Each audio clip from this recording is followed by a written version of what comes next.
How are you feeling about the consumer and retailers, and are there certain types of retailers that you like better than others? Absolutely. So retail is still strong, but it's a Darwinistic type of situation that we have right now, where the strong are going to get stronger and those that have weak underpinnings are really going to fall off the wayside. We've seen a lot of pickup this week with Macy's and some other dividend-friendly options. However, their core business structure is still poor. So I think that's a very temporary bump. Yeah, some of the dividend payers that we were talking about earlier, Abercrombie, Macy's, American Eagle, but Macy's owns Bloomingdale's too. But American Eagle and Abercrombie go into that mall-based retailer. Yes. And there have been a lot of worries about those type of companies. Absolutely. Are you hearing much of the same?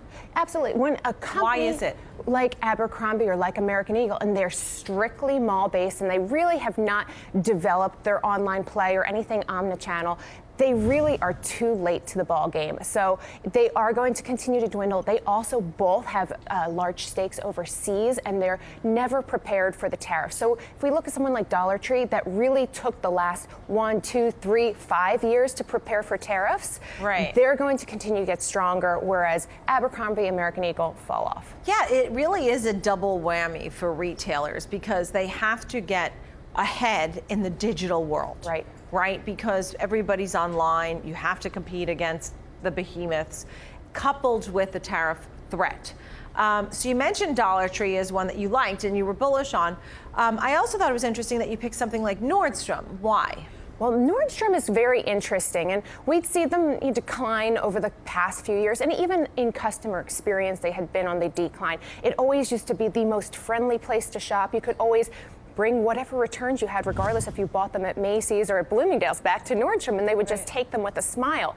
That fell by the wayside. However, they have a new concept where they're not actually going to sell anything. It's a completely digital experience, however, coupled with personal styling, with returns that you can bring in from other retailers, with fit and tailoring services. And the first one is popping up here in Manhattan, ahead of their large store that they're set to open. So this is a lot of services. Yes, it's basically a service. It's a box that offers services, that has a small footprint, that really allows that personalization to happen, and for the shopper to explore Nordstrom without feeling confined or that they need to buy something. It's really more of an experience. Why Kohl's?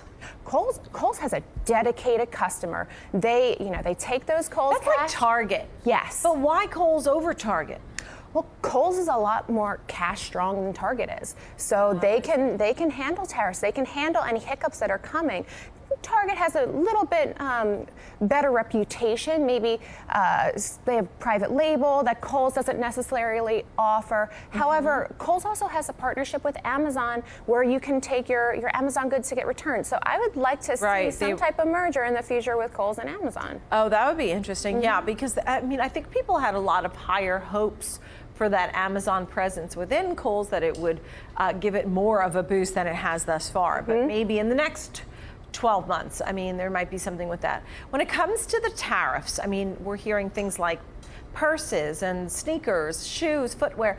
Those seem to be the areas that are most at risk, or at risk meaning that the prices will go up for the consumer. Do you think that's what you're seeing, or is there something I'm missing? It really depends on the retailer and how well they've prepared and how they're adapting their supply chain. Many different retailers have taken their production outside of China, or they're ensuring that those tariffs are only applied to early stage production. So the fabric or the stitching, not the finished good, which then makes a tariff less of a play once it gets here to the States. Right, because the fabric doesn't cost as much as the final product, so the tariff will be less as a percentage.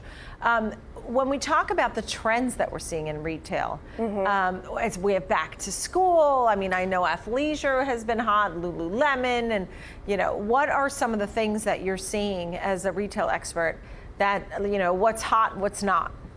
Oh, wow.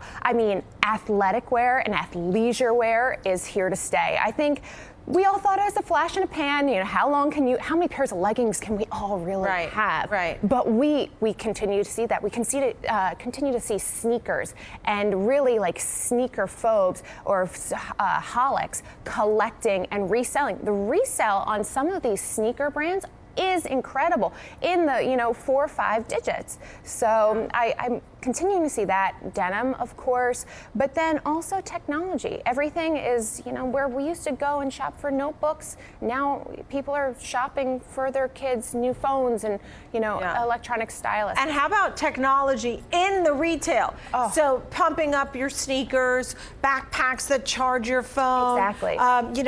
Metal in the clothing. I mean, we're really bringing technology with retail together. I think that's true. Mm-hmm. Last thought? I mean, I'm still positive on retail. I don't want to hear the negative Nellies. It's just the independent picks. Negative Nellies, go home. Yes. Erin's not listening to you. Erin Sykes, founder of Strike Style Retail Consultancy. It's nice to see you. Nice Thanks to for see being you. on the show.